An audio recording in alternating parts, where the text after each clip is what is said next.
one. Good evening, everyone. Welcome to my town hall meeting. My name is Larry Walsh. I'm the current vice chairman of the Douglas County Board of Commissioners. And by the way, I'm running for re-election to the county board, so I appreciate you joining me in this town hall meeting. Joining me, and by the way, I'm being broadcast tonight. Well, I'm broadcasting tonight from my home in Rumenstraw. And I'm being joined by Renee Plain, who is my marketing manager, and she will be hosting the meeting tonight. And I will turn the meeting over to her shortly, but I'd just like to make a few remarks. First of all, I want to be respectful of your time. I know this has been a beautiful, wonderful last couple of days. Everybody's out doing things outside and stuff like that. So for those of you who joined me, I want to be respectful of your time, and we will limit this to a 1 hour meeting, and we will end precisely at 7:30 or before. So I hope everyone is safe and well. We are in my family.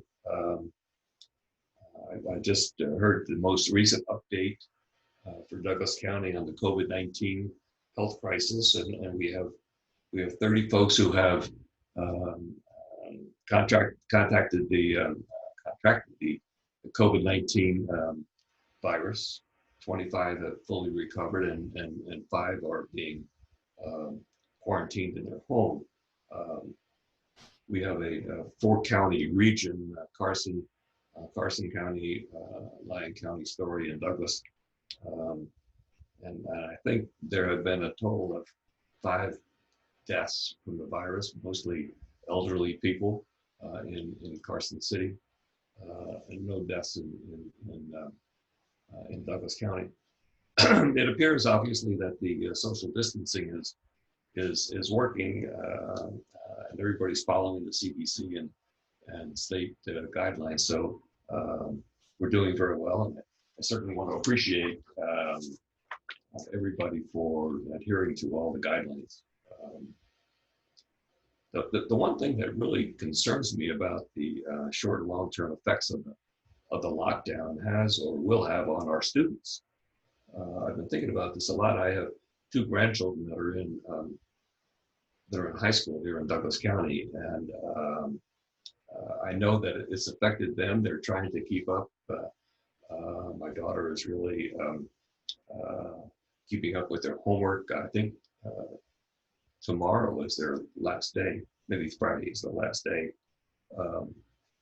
But they've been out of school since March, and that has to have some kind of impact on their social standing, on their academic standing, and I certainly hope that they recover well. And I would encourage any of you who are out there who are in contact with school-age children to encourage them in any way possible to continue with their studies, especially over the summertime, so that when they get back to school in September, hopefully, everything will be going well. The county has entered phase 2 of the phase 3 state guidelines issued by Governor Sisolak, and we're seeing some activity now. The parks are starting to open, the golf courses, those types of uses are getting play right now. Judy and I have eaten we've eaten at the JT, we've eaten at Overland. I ate at Sharky's today. So we're supporting our local businesses. We've had a number of meals from the takeout restaurants.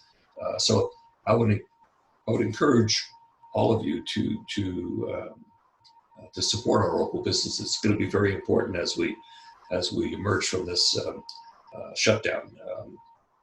The Douglas County offices will be opening in full next Tuesday with the appropriate safety measures in place. They have those protective screens at the counters, at the public counters, and I believe the employees will be wearing the face coverings in their workstations.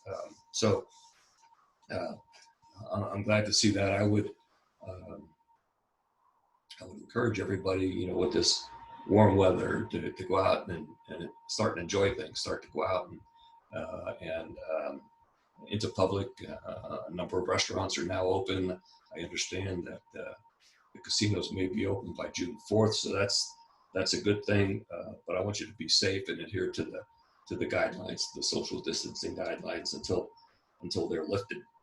Uh, I also understand that uh, many of our outdoor events scheduled here in Douglas County for the summer have been canceled, but Carson Valley Days is still on, although I believe it's on a limited basis. I'm not sure exactly how it's going to be handled, but the parade will go on. I also understand that the Genoa Candy Dance is still in the planning stages, but it should happen in September. Very excited about that. So again, with limited entertainment venues that are available to us and the events that are available to us this summer, I would encourage everyone to take advantage of our natural beauty and our environment. Go out and enjoy the outdoors and explore Douglas County. It's absolutely a beautiful place. Uh, Judy and I were planning a road trip to the Northwest in June, in late June, to visit many of the outdoor wonders in the Pacific Northwest, but that's been postponed until September. But I think there's a lot of people that have been penned up and holed up for the last few months on the West Coast. I believe there's a lot of people that are aching to come out and get to enjoy the great outdoors, and certainly Douglas County offers many opportunities.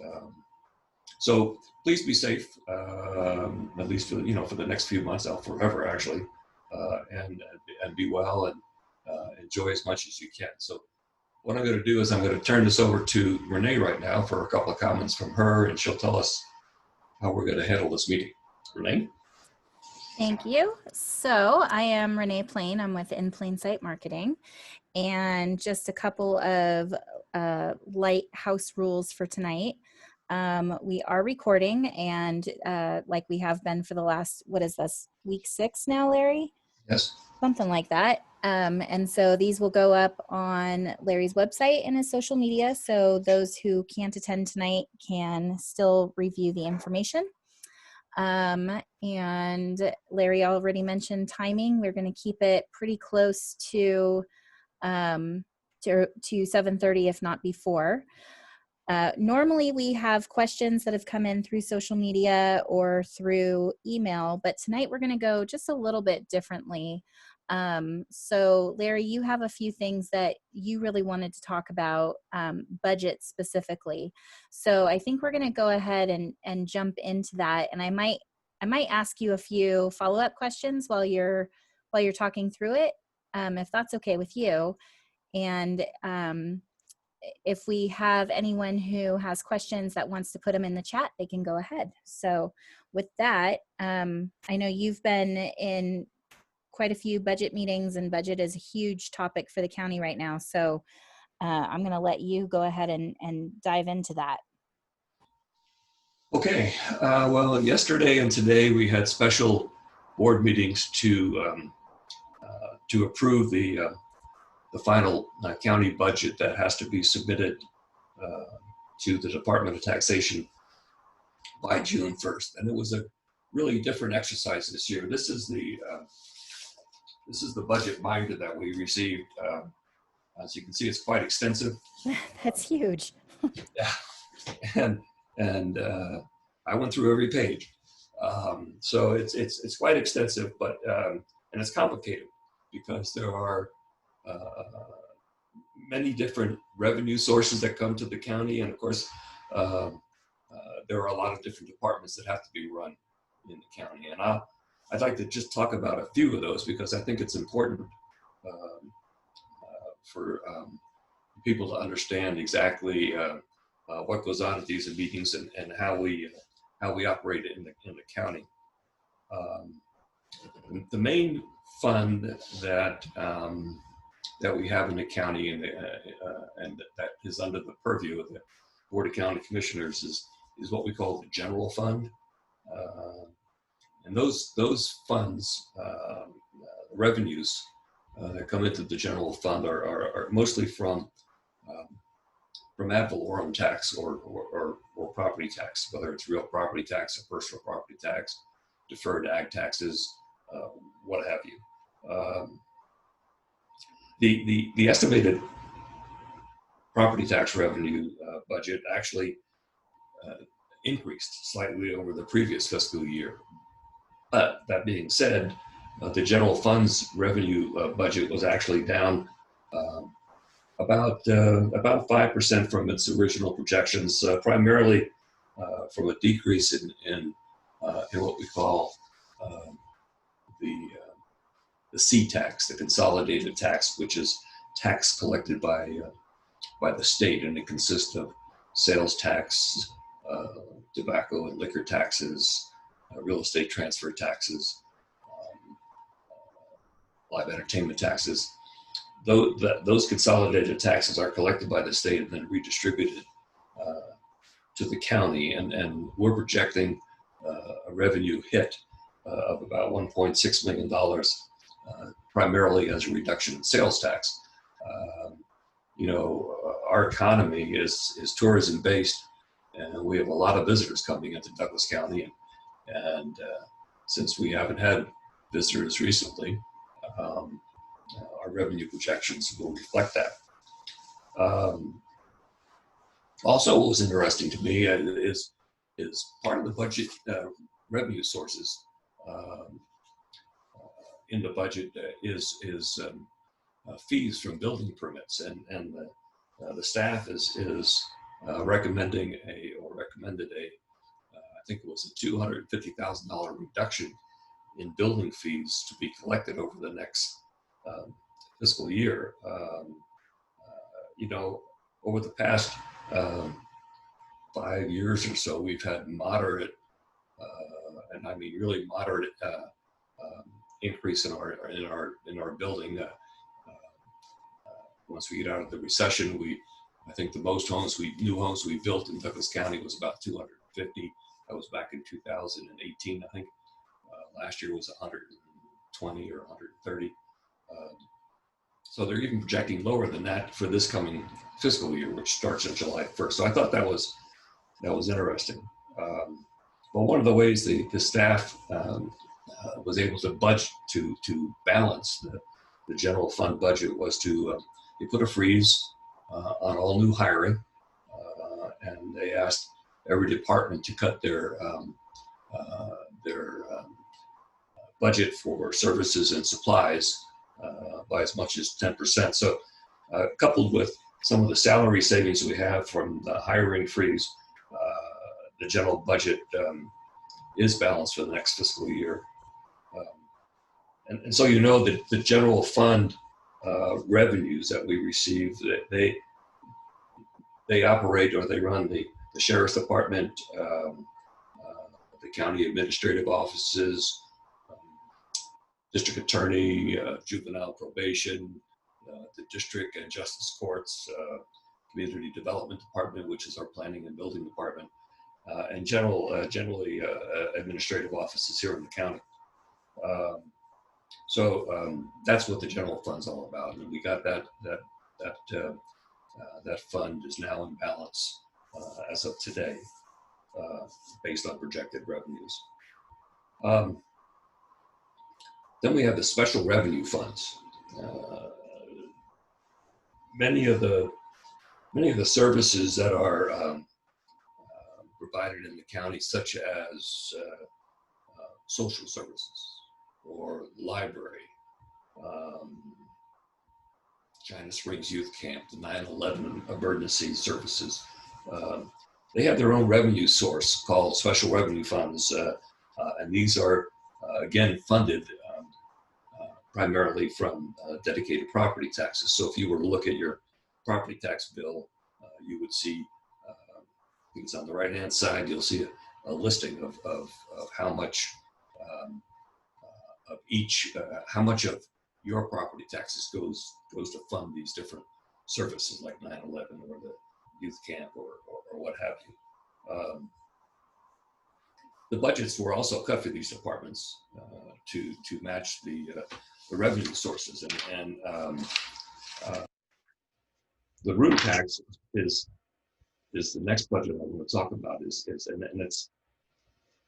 it's very critical that people understand about the room tax. I mean, we like I said, we budgeted the general, we balanced the general fund balance budget. We balanced the special revenue budgets. The room tax is critical. It's Douglas County. It's paid primarily by visitors to Douglas County, and it's collected by the hotel casinos and the motels and the vacation home rental properties. As you might expect from the COVID-19 economic crisis, the projected room tax revenue budgets have been severely cut. When we compare the fiscal year 2019 budget to the current, to the projected fiscal 21 budget, we didn't use the fiscal 20 budget because that fiscal year is not over yet. But when we compare fiscal 19 to fiscal 21 projected budget for room tax revenues, the hit to the revenue budget is about $7.5, almost $8 million, or roughly 40% reduction in room tax revenue. And it's important to understand how or what the room tax revenue funds. It funds a variety of departments. To name a few, I can say it provides revenue to operate our two community centers, Hale Community Center at the lake, and the community center and gymnasium down here in the valley, and the TRE neighborhood center. The total visits, this was a surprising number. It was in a graphic today. The total visits to these three facilities last year was almost 1 million visits. That's a tremendous amount of people visiting these facilities, and it goes to show you how important these facilities are to our residents. And the room tax revenue also provides the budget to maintain our parks, our county fairgrounds, the shooting facility out by the fairgrounds, and you say, well, not just, okay, you have to maintain those. Well, what does that include? Well, it includes, maintaining athletic fields, and it includes building and equipment maintenance, and it includes maintaining the irrigation on these facilities, litter control, restroom and custodial services, weed control, and it partially supports some of our youth sports programs. So it's very encompassing what the room tax revenues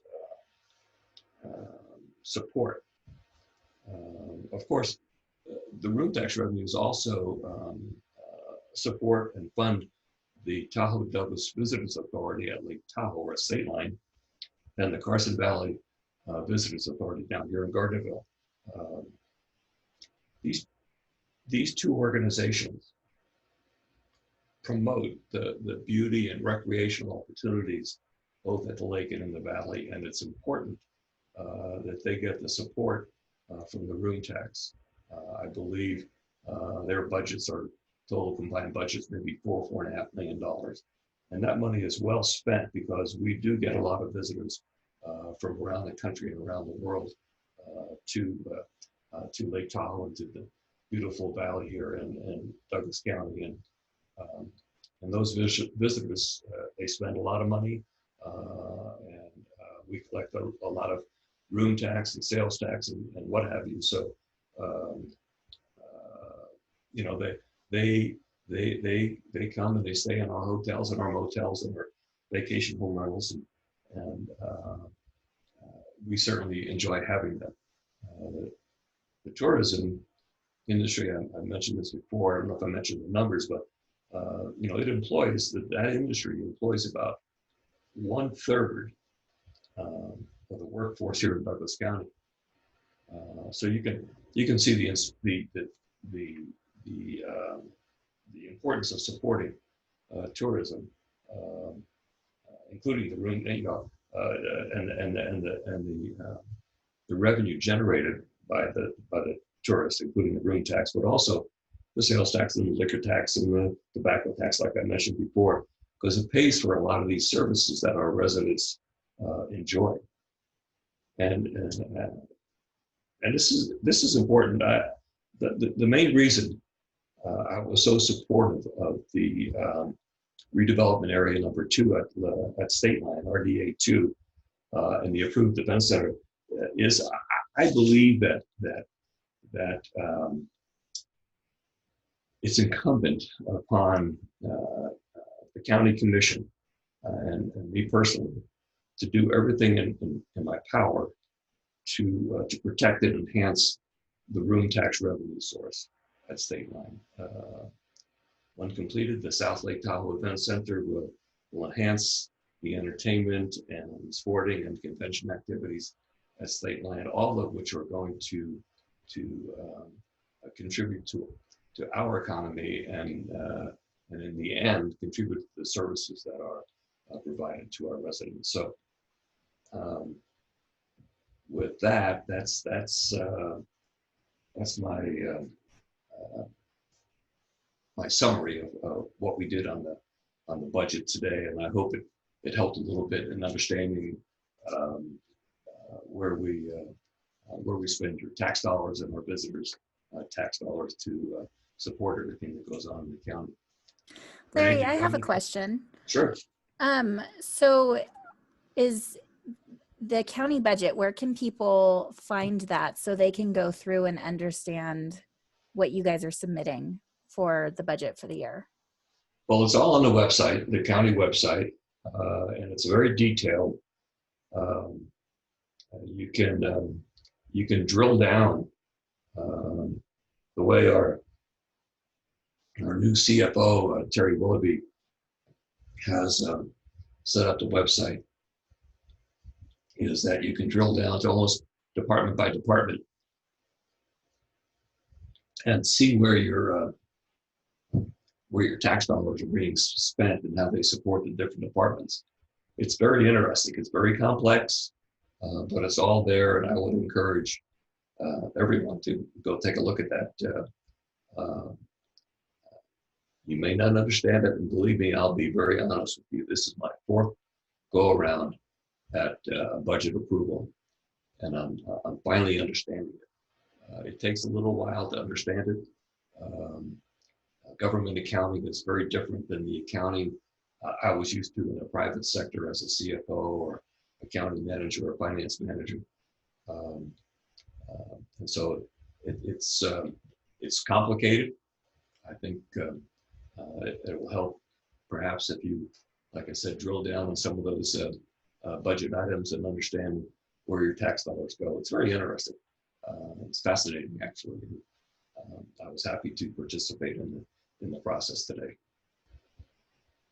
That was a question I also wanted to ask you is, now that you've gone through 4 of these, I would imagine that when you ran 4 years ago, prior to getting into the job, you probably had some perceptions of the budget and how the process worked and how the county operated, that once you got into the job, you had a better understanding of how it worked, similar to, differences between county budgeting versus private sector budgeting.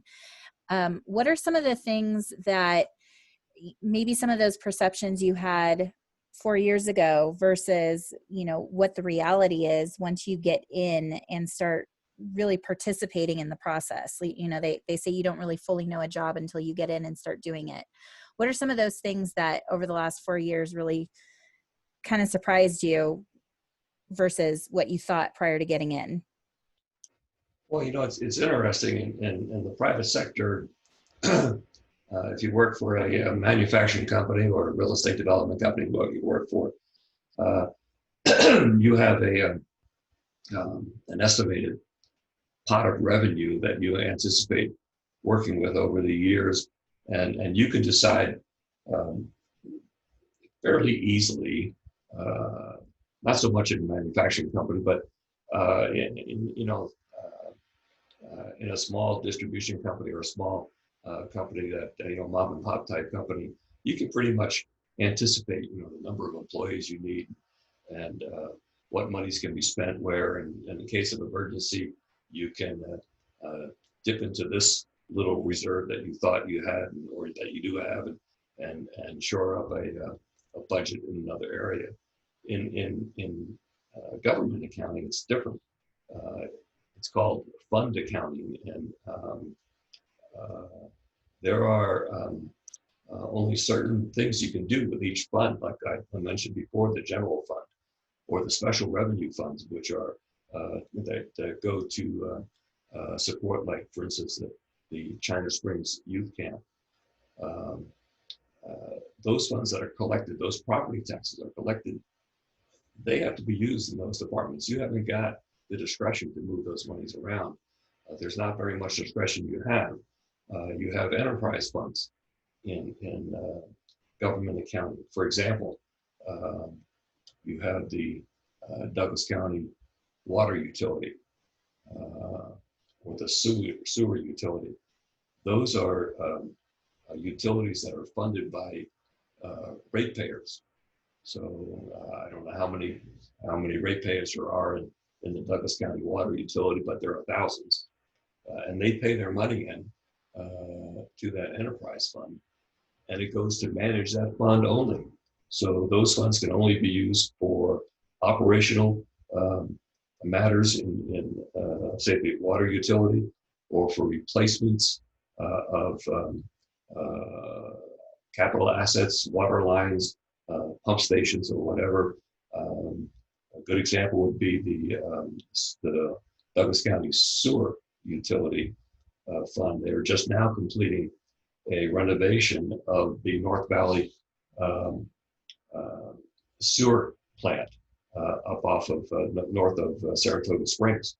And that project was $8 or $9 million. They bonded for some of it, but it's all ratepayers' money that's being used to fund that expansion, and anything left over will remain in that utility fund to be used in the future for whatever purposes they have. So it's a little bit different in government accounting. It's not that difficult to understand, but it's just different. People think, well, heck, you have so much money in property taxes that you're collecting. Let's do this with it, or let's do that with it. Well, you can't. You do have restrictions, and you have mandated reserves by the state. You have to reserve so much money each year, and we have our own um, budget policies that mandate reserves that we have. So you have a rainy day fund, so to speak, and I believe this year we actually used about $1.2 million to of our existing reserves to fund the room tax budget. Um, so it's different. It's exciting. Um, a little bit complicated, but not that. But my experience in the private sector certainly helped. When I became a commissioner, I mean, I was also a planning commissioner for 4 years in Douglas County before I ran for commission, and that certainly helped with understanding the inner workings of the master plan and land use issues and what have you. So yes, it certainly helps to have some good experience under your belt if you want to run for county commissioner. Oh, I had a question about planning commission and darn it, it went away. Well, moving on. um, so as we, you and I talked about this a little bit prior to starting our meeting, but there's been a lot of advertising out on all different sides, our side, opponent sides, and whatnot.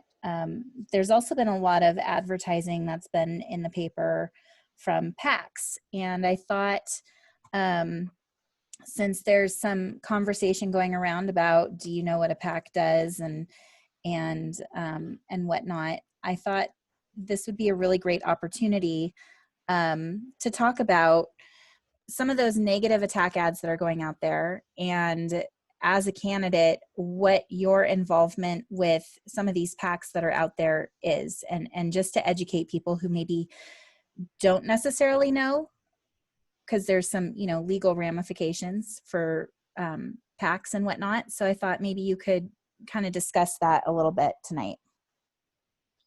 Certainly. Uh, I've always run a clean campaign. I ran a clean campaign in 2016. In fact, I got a compliment from Kurt Hildebrand, the publisher, editor of the publisher, yes, of the Record Courier, and he congratulated me on running a really clean campaign, and I pride myself in that. I didn't get down into the gutter uh, with nasty politics this time.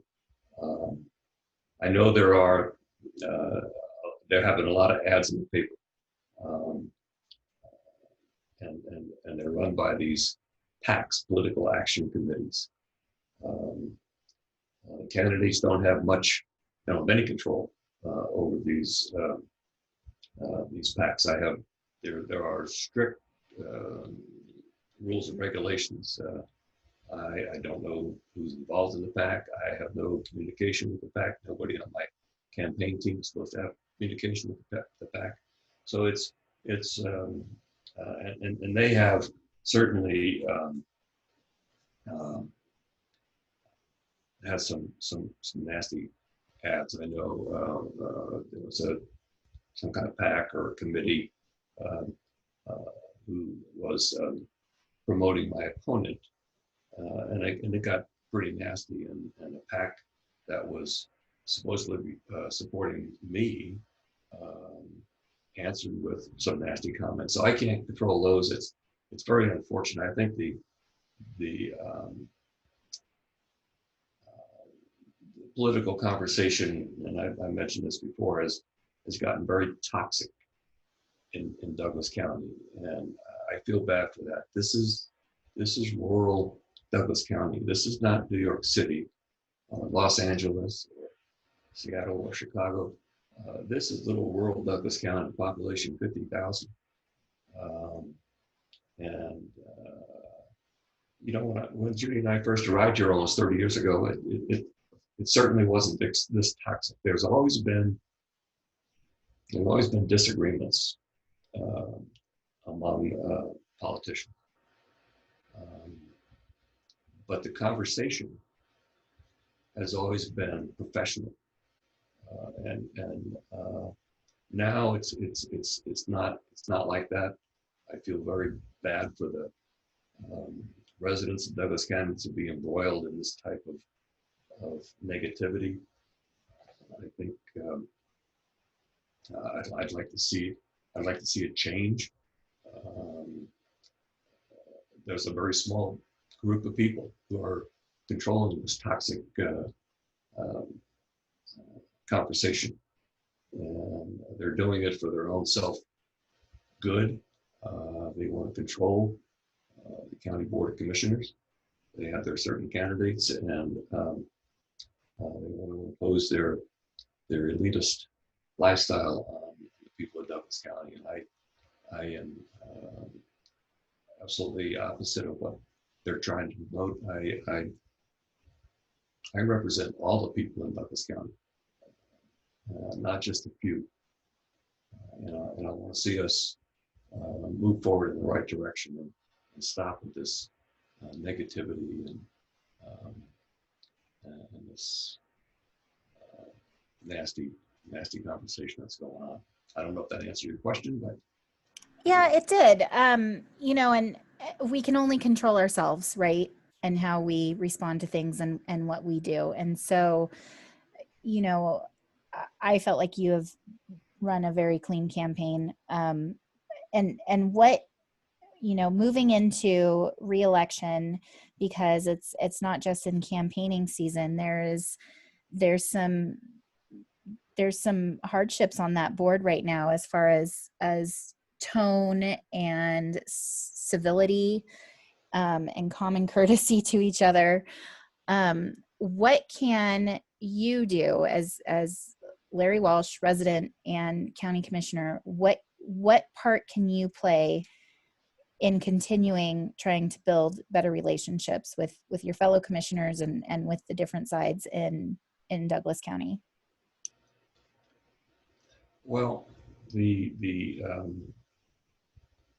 main thing you can do is lead by example. Um, and I've always had an even mannered temperament.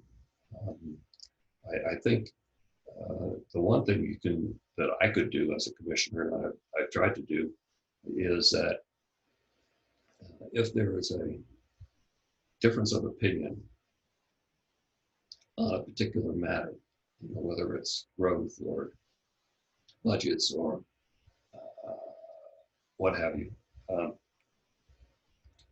the best way um, to handle this at the board level is to have a conversation. I mean, this past couple of years, certain factions of the board have been so negative.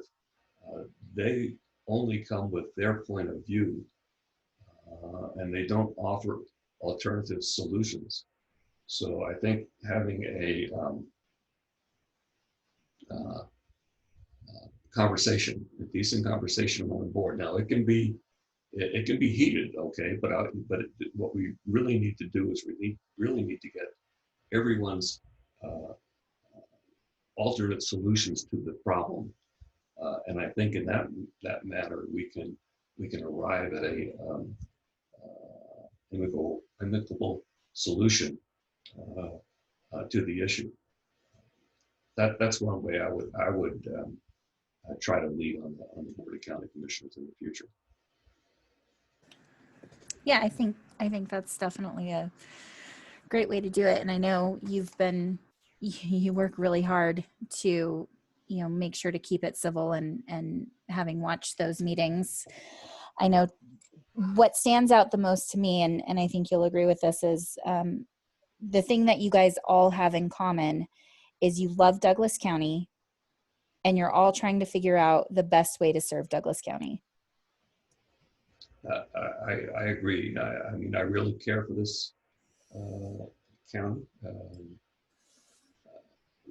Not too long ago, somebody asked me why I was running for re-election, and I said it's because I care, and I do care, and I think um, I think each of the commissioners, in their own way, care for Douglas County. Otherwise, they wouldn't want to run for commission. It's just that they have different ideas on how we accomplish certain things, and by having, like I said, not necessarily cordial conversations, but by at least having conversations where everybody brings to the table an alternative to the issue. I think we can move forward in a positive manner. Are there any other topics that you want to talk about tonight? And before you answer that, we do have someone new who just joined us on our call, so I just want to make sure if that person has an opportunity to ask any questions. But while we're waiting for any questions that might come out, is there any big topics that you want to discuss right now, Larry? I know we talked through budget, and we talked through the county reopening. We talked about, some of the negative advertising that's out there, and working towards civility and whatnot. Is there anything else that you want to make sure to cover tonight? I don't think any particular project. I mean, of course, the main thrust right now is to make sure we emerge from COVID-19 health crisis, and economic crisis, but we emerge successfully. Again, I want to applaud all of our residents for adhering to the guidelines under the COVID-19 um, restrictions. And it's important that we all come out healthy, but it's also very, very important that we're taking a big hit economically, and we need decisive leadership at the board level to help the county to guide the county in with proper policy to emerge from these crises. Um, other than that, I think um, coming out of the crisis from an economic standpoint involves all of the issues that we've talked about during the campaign, is from growth to new development to the event center and RDA2 up at the lake. They're all intertwined in how we, in my estimation, we now all intertwined twined in how we emerge successfully from this crisis. I mean, Douglas County was very, very healthy, as was the country economically prior to COVID-19. So we just need to take the right steps forward to make sure we retain that or regain that healthy position that we had. It's going to take some time, but we have time, and we just need to make sure we manage our resources as best possible.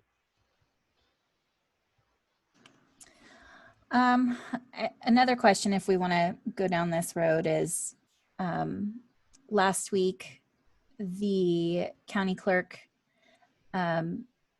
gave their input on the signatures against the Park Holdings 2,500 homes, and it was announced in the newspaper and whatnot. What they had found was that there were some problems with the signatures, and so what are the next steps for that? Well, I'm not sure there's any next steps. The petition, which by the way, in my estimation, was misleading at best. The petition was to put the issue of the park development and the potential of 2,500 homes on the ballot in November. And there's rules and regulations that you have to file or follow for these petitions, because it's an involved process. And the backers of the petition went out and they were supposed to follow certain rules and guidelines while collecting these signatures, and then turning them into the county clerk. And as with another petition on the RDA, the clerk certified those petitions or that petition. But it's a very involved process by the clerk, and she, meaning Kathy Lewis, our clerk treasurer, is very diligent in running her department. And they found that they didn't have sufficient certifiable signatures or verifiable signatures. I think they have to verify some 90% of the signatures, and they only verified 82 or 3%, whatever it was. And that should be the end of it. I don't think there's any other action that's going to be taken. I haven't heard of anything coming to the board that would change anything. So I think it's a dead issue right now, and we'll just move forward.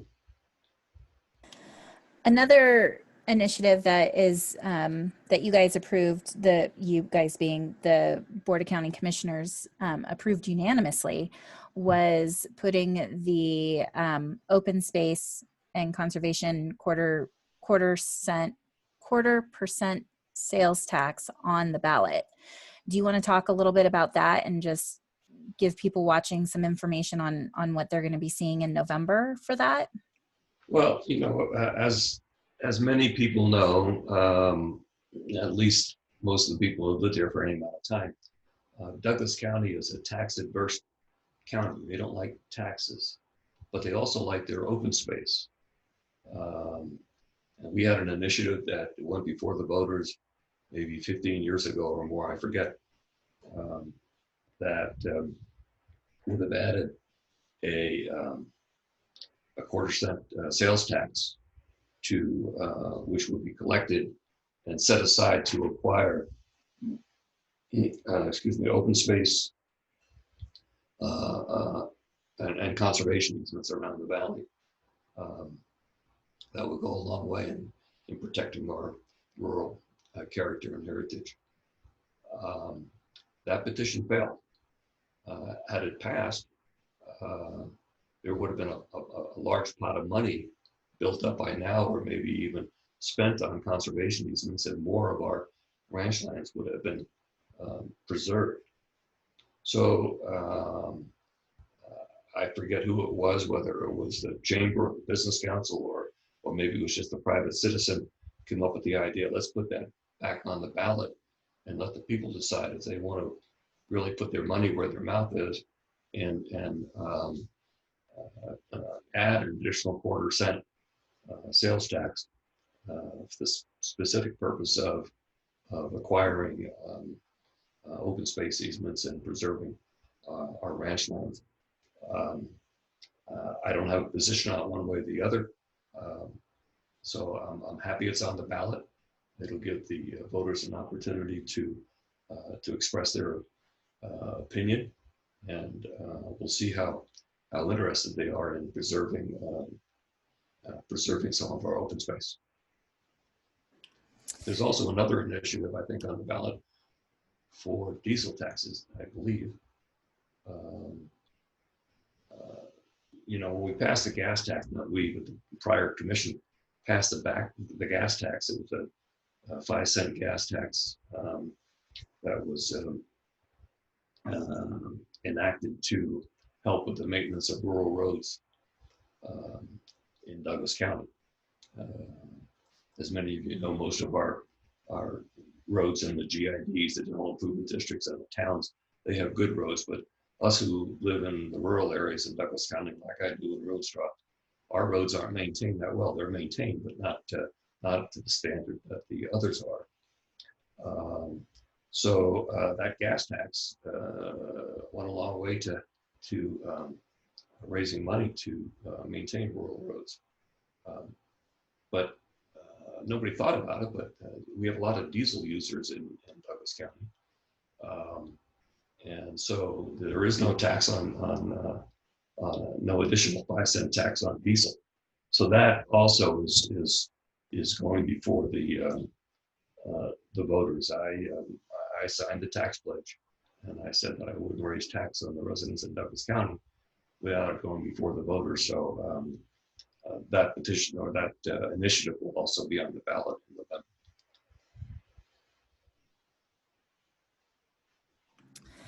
Well, that's really all of the questions that I had for you tonight.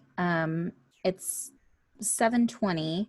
I have not seen any new questions come into the chat. So if you want to, just kind of do a wrap up, or if there's anything else, any topics that popped into mind as we were talking through some of the other ones, then, we maybe wrap up a few minutes early tonight. Sure. I'd be happy to summarize my thoughts. I really want to thank everyone who joined us tonight. There's, like I said before, there's beautiful weather outside. I plan on going outside and having an adult libation as soon as this is over out and enjoy some of that beautiful weather. I know there's other things that you guys can be doing, so I do appreciate it. But nonetheless, I think it's important for me, anyhow, to communicate with the Douglas County residents as we enter the final 2 weeks of the campaign season. As we know, there's been, it's been a much different campaign where candidates could not interact directly with the voters. All of my communications with the voters, the residents have been through either direct mail or media ad or radio ad, print ads. And I hope that my message has been well received by the residents. I've also sent out a number of emails to a lot of residents, and I've received very favorable comments from most everybody. I've made my campaign about the issues, and I'm not playing gutter politics like my opponent's handlers are. I don't agree with that. I want Douglas County to remain, beautiful, rural place that we all enjoy. I want it to be maintained for future residents, but we have to have a balance between growth and maintaining a strong economy. And I think my plan accomplishes that. Judy and I have lived in Douglas County almost 30 years, so we've been intimately involved in the community and in Republican politics. So I think I know this county very well. I serve on a number of boards and within the community, and a couple of the development authorities and the Chamber of the Visitors Authority. So I understand what's going on. I have my hand on the pulse of Douglas County. And after 3.5 years of being on the board of county commissioners with the last two in a leadership role as vice chairman, I believe my experience will certainly help us successfully emerge from the COVID-19 economic crisis and health crisis. And I believe that wholeheartedly. I believe my plan for moderate growth while adhering to the master plan and staying within the existing growth management ordinances that we have on the books that limit growth. I think that's the right plan. My plan includes supporting and growing our local businesses and industrial companies that will attract young professionals while strengthening our tax base. Bringing in younger people into our county is healthy, I think. We have more of an aging population now, so we want to have a balance between young and old. I think that's very healthy.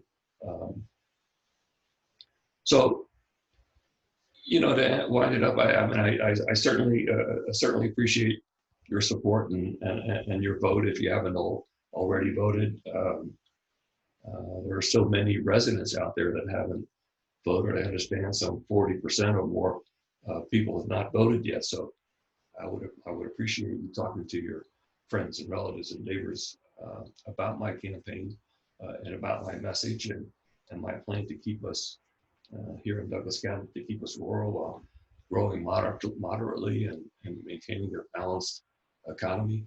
I think is the right plan. So if you could get that message out to those people, I certainly would appreciate it. And I certainly, again, appreciate your time tonight.